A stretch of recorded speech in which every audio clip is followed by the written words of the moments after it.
Question 8. What in your experience prepares you to address juvenile crime as mayor? We'll begin with candidate Karen Camper. Thank you. Part of my experience goes to during my time in the military, being an instructor, working with young people coming in, bright-eyed, bushy-tailed, ready to serve our country. The other experience I've had is every other year I do a day on the Hill where I bring young people to our capital, introduce them to our capital, let them see what's going on. They can propose bills, let them learn how laws are made, and really kind of educate and open their eyes to their government. Thirdly, I started a nonprofit organization called the Humble Hearts Foundation, work with young people who, were disadvantaged but wanted to be in the music business. So we were teaching them the business behind the music business, and we get them there, and regardless of their age, regardless of where they came from, we had Bloods and Crips and everybody at the table because they wanted something different. So I also substitute teacher for about 7 years, so I have a well-rounded background in working with young people. J.W. Gibson? So I believe one of the things that make me uniquely qualified for this mayoral position is my upbringing. Coming up in Dixie Homes in South Memphis, I had daily involvement with that type of environment. Again, I believe I can show a model of being able to pull yourself up by your bootstrap and be able to remove yourself from that type of environment. The work that I've done with not-for-profits throughout the years gives me that opportunity to also offer mentoring services. One of the things that I've really enjoyed doing, if you notice, City of Memphis has a youth service program. The county has a youth council. One of my favorite not-for-profits is Bridges. They have a youth health action center. Bringing those three organizations together, offering them some financial support and resources in order to bring youth together to talk about their issues, to talk about how they resolve themselves, their issues, are the type of things that I think we could do as mayor. Michelle McKissick? For the last 20 years, I've been advocating for young people, and right now, one of the schools in my district on the school board is Hope Academy, and that's the school that serves juveniles who are currently incarcerated. And so I go there often. I'm talking with their principal, Principal Roger Jones, just to see, what do you need?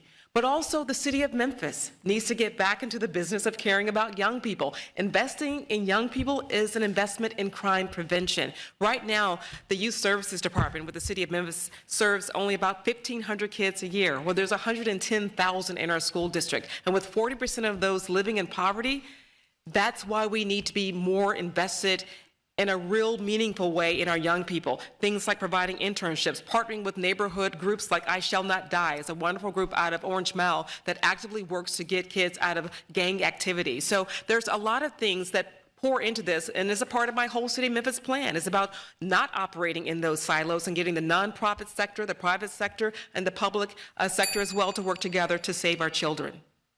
Van Turner? Meet with Tara Sugarman as well as Tony Williams.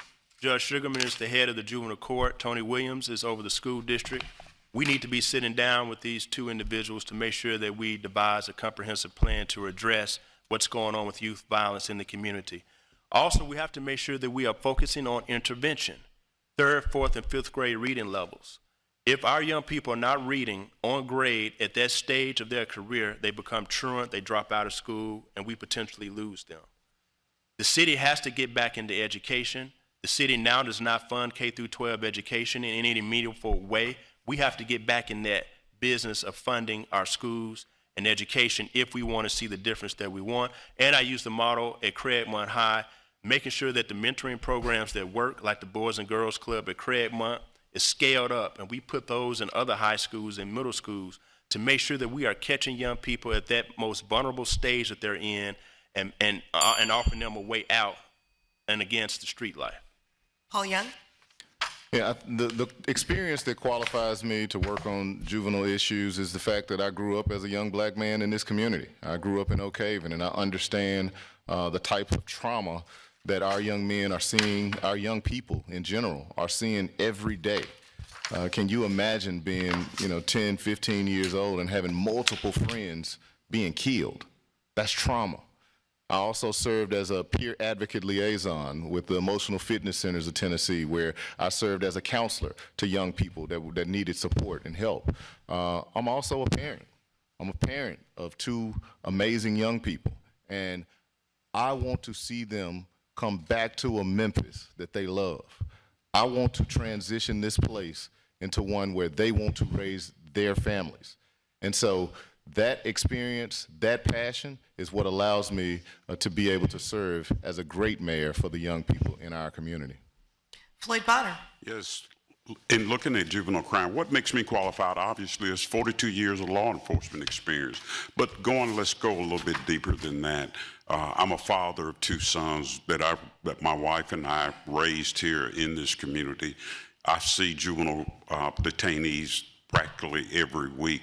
And a lot of times what these kids are telling us is that they have no role model in their lives and they don't have any mentors. We do know that if the child is not reading by a certain age, so we need people to spend some time, put some sweat equity into our youth.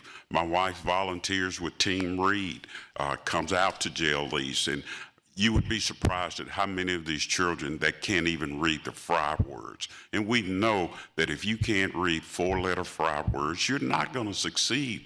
I won't say you won't, but it will be very difficult for you to succeed in this society.